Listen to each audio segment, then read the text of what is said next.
అరాచక శక్తులకి విగ్రహాలు పెడుతున్నారని జగన్ విమర్శించారు చంద్రబాబు. అనుమతించలేదని దౌర్జన్యానికి దిగారన్నారు. చంపండి, నరకండి, ఎవరైనా మాట్లాడతారా అని ప్రశ్నించారు. తాము ఎవరిని టార్గెట్ చేయడం లేదన్నారు. బనకచెర్లపై తమ అభ్యంతరాలను కేంద్ర జలశక్తి మంత్రికి వివరించామన్నారు ఉత్తమ్. ఈ ప్రాజెక్ట్ పునర్విభజన చట్టానికి వ్యతిరేకమన్నారు. అభ్యంతరాలపై స్పందించిన పాటిల్ త్వరలో ఇద్దరు సీఎంల భేటీ ఏర్పాటు చేస్తామని చెప్పారన్నారు. 6 నెలలుగా బనకచెర్లపై ఏపీ పనిచేస్తోంటే ప్రభుత్వం ఏం చేస్తోందని ప్రశ్నించారు హరీష్ రావు. తెలంగాణ జలాలను దోచుకు వెళ్లే ప్రయత్నాన్ని ఎందుకు అడ్డుకోలేదన్నారు. బీఆర్ఎస్ తట్టి లేపితేనే ఢిల్లీకి వెళ్లి దరఖాస్తు పెట్టారని చెప్పారు. మోదీతో భేటీ తన లైఫ్ లో కీలకమైన మలుపని లోకేష్ అన్నారు. ఎవ్వరికి ఇవ్వనంత టైం ఇచ్చారన్నారు.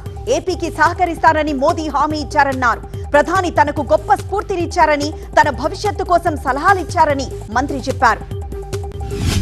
పర్చూర్లో పొగాకు కొనుగోలు కేంద్రాన్ని ప్రారంభించారు మంత్రి అచ్చెన్న.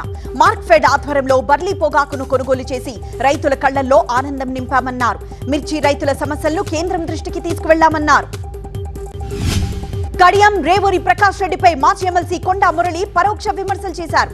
టీడీపీని భ్రష్టు పట్టించారని, కేసీఆర్ ను వెన్నుపోటు పొడిచారని, ఇప్పుడు మళ్లీ గెలవాలని సవాల్ చేశారు. పరకాలలో తన కూతురు ఎంట్రీ ఇస్తుందన్నారు. ఇదివరం ఆసుపత్రిలో ఉన్న మావోయిస్టుల మృతదేహాలపై వదంతులు ప్రచారం చేయొద్దన్నారు డీఎస్పీ సాయి ప్రశాంత్. కుటుంబ సభ్యులకు మృతదేహాలను చూపించామని, పోస్ట్మార్టం అనంతరం అందజేస్తామని ఆయన చెప్పారు. మహారాష్ట్ర, గుజరాత్ లోనూ భారీ వర్షాలు కురుస్తున్నాయి. గుజరాత్ రాజధాని గాంధీనగర్ లో రోడ్లు జలమయమయ్యాయి. గోదావరి సహా పలు నదులు పొంగి పొర్లుతున్నాయి. భారీ వర్షాలతో ముంబై ప్రజలు ఇబ్బందులు పడుతున్నారు.